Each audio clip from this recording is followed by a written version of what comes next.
Price the lord. ಇಂದಿನ ವಾಚನದ ಧ್ಯಾನಕ್ಕೆ ತಮಗೆಲ್ಲರಿಗೂ ಸ್ವಾಗತ. ಯೇಸು ಎಲ್ಲೆಲ್ಲಿ ಇದ್ದಾರೆಂದು ಕೇಳಿದರೋ ಅಲ್ಲೆಲ್ಲ ಹೋಗತೊಡಗಿದರು. ಪ್ರಿಯರೇ, ಇಂದಿನ ಶುಭ ಸಂದೇಶದಲ್ಲಿ ಗೆನೆಜರೇತ್ ಎಂಬ ಊರಿಗೆ ಯೇಸು ಕಾಲಿಟ್ಟಂತೆ ಅಲ್ಲಿನ ಜನರು ಯೇಸುವಿನ ಕುರಿತು ತಿಳಿದಿದ್ದರಿಂದ ಅವರನ್ನು ಹುಡುಕಿ ಯೇಸು ಎಲ್ಲೆಲ್ಲಿ ಇದ್ದಾರೆಂದು ಕೇಳಿದರೋ ಅಲ್ಲೆಲ್ಲ ಆ ಊರಿನ ಸುತ್ತಮುತ್ತಲೆಲ್ಲ ಇರುವ ರೋಗಿಗಳನ್ನು, ಹಾಸಿಗೆ ಹಿಡಿದವರನ್ನು ಕರೆದು ತಂದರು ಮತ್ತು ಯೇಸುವಿನ ಉಡುಪಿನ ಅಂಚನ್ನು ಮುಟ್ಟಿಸಬೇಕೆಂದು ಯೇಸುವನ್ನು ಬೇಡಿ ಮುಟ್ಟಿದವರೆಲ್ಲರೂ ಗುಣ ಹೊಂದುತ್ತಿದ್ದರು. ಪ್ರಿಯರೇ, ಗೆನೆಜರೇತ್ ಊರಿನ ಜನರಿಗೆ ಯೇಸು ಆರೋಗ್ಯದಾತ, ಸೌಖ್ಯದಾತ ಎಂಬ ಅರಿವಿದ್ದರಿಂದ ಅವರ ಊರಿನ ಸುತ್ತಮುತ್ತಲಿರುವ ಜನರನ್ನು ಯೇಸು ಬಳಿಗೆ ಕರೆತಂದು ಆ ಒಂದು ಸಮಾಜ ಸೇವೆ ಅವರು ಮಾಡಿದರು. ಪ್ರಿಯರೇ, ಯೇಸು ಇವತ್ತು ನಿಜವಾಗಿ ಯಾರಾಗಿದ್ದಾರೆ ಎಂಬ ಪ್ರಕಟಣೆ ನಮಗಾಗಿದೆಯಾ? ಇಂದು ನಮಗೆ ಯೇಸು ಕೇವಲ ಆರೋಗ್ಯದಾತ, ಅವರು ದೇವರಾಗಿದ್ದಾರೆ, ಅವರು ರಕ್ಷಕರಾಗಿದ್ದಾರೆ, ಅವರು ಸರ್ವಶಕ್ತರಾಗಿದ್ದಾರೆ ಎಂಬ ಜನರಲ್ ನಾಲೆಜ್ ಇರ್ಬೋದು, ಅಥವಾ ನಾವು ಮಾಹಿತಿಯನ್ನು ಸಂಗ್ರಹಿಸಿರಬಹುದು.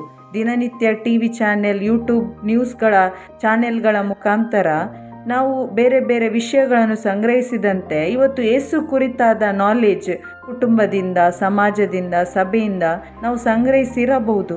ಆದರೆ ಯೇಸು ಯಾರಾಗಿದ್ದಾರೆ ಎಂಬ ಸತ್ಯ ನಮಗೆ ಪ್ರಕಟವಾಗದೇ ಇದ್ದರೆ, ಕೇವಲ ನಮ್ಮಲ್ಲಿ ಮಾಹಿತಿ ಇದ್ದರೆ ಏನು ಪ್ರಯೋಜನ ಇಲ್ಲ.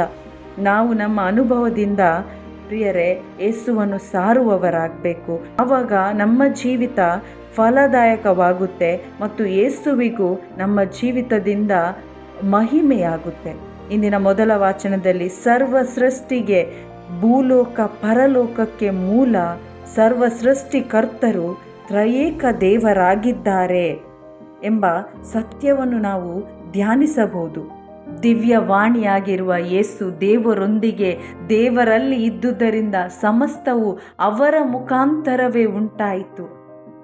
ಸೈತಾನನ ಅಹಂಕಾರವೆಂಬ ಪಾಪದಿಂದ ನಿರಾಕಾರವಾಗಿದ್ದ, ಬರಿದಾಗಿದ್ದ, ಕತ್ತಲು ಕವಿದಿದ್ದ ಭೂಮಿಯಲ್ಲಿ ದೇವರು ತಮ್ಮ ವಾಕ್ಯವಾದ ಯೇಸು ಮತ್ತು ತಮ್ಮ ಆತ್ಮರ ಮುಖಾಂತರ ಸರ್ವವನ್ನು ಸೃಷ್ಟಿ ಮಾಡಿದರು. ಆಕಾಶ, ಭೂಮಿ, ಸಮುದ್ರ, ಗಿಡಮರ, ದವಸ ಧಾನ್ಯ, ಹಣ್ಣು ಹಂಪಲು, ಭೂಮಿಗೆ ಬೆಳಕನ್ನೀಯಲು ಆಕಾಶ ದೀಪಗಳಾದ ಸೂರ್ಯ, ಚಂದ್ರ, ನಕ್ಷತ್ರಗಳನ್ನು ಉಂಟು ಮಾಡಿದರು.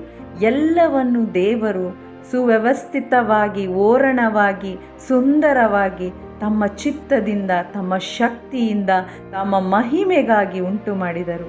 ಪ್ರಿಯರೇ, ಸಮಸ್ತವನ್ನು ಉಂಟು ಮಾಡಿದ ದೇವರು, ಸಮಸ್ತವನ್ನು ಪರಿಪಾಲಿಸುತ್ತಿರುವ ದೇವರು ಇವತ್ತು ತಮ್ಮ ಪುತ್ರ ಯೇಸು ಕ್ರಿಸ್ತರ ಮುಖಾಂತರ ಅವರಲ್ಲಿ ವಿಶ್ವಾಸ ಇಟ್ಟವರಿಗೆ ತಂದೆಯಾಗಿದ್ದಾರೆ ಮತ್ತು ನಮಗೆ ಅವರ ಆತ್ಮರನ್ನೇ ಕೊಟ್ಟಿದ್ದಾರೆ. ಪಾಪದ ಮೂಲಕ ಬರಿದಾಗಿದ್ದ, ನಿರಾಕಾರವಾಗಿದ್ದ, ಕತ್ತಲುಮಯವಾಗಿದ್ದ ನಮ್ಮೆಲ್ಲರ ಬದುಕನ್ನು, ಸಕಲ ಮನುಷ್ಯ ಕುಲದ ಬದುಕನ್ನು ಸಮೃದ್ಧಿಗೊಳಿಸಲು, ಸುಂದರ ಆಕಾರ ಕೊಡಲು, ಬೆಳಕಾಗಿಸಲು ತಮ್ಮ ಸ್ವಂತ ಪುತ್ರನನ್ನೇ ಧಾರೆ ಎರೆದಿದ್ದಾರೆ.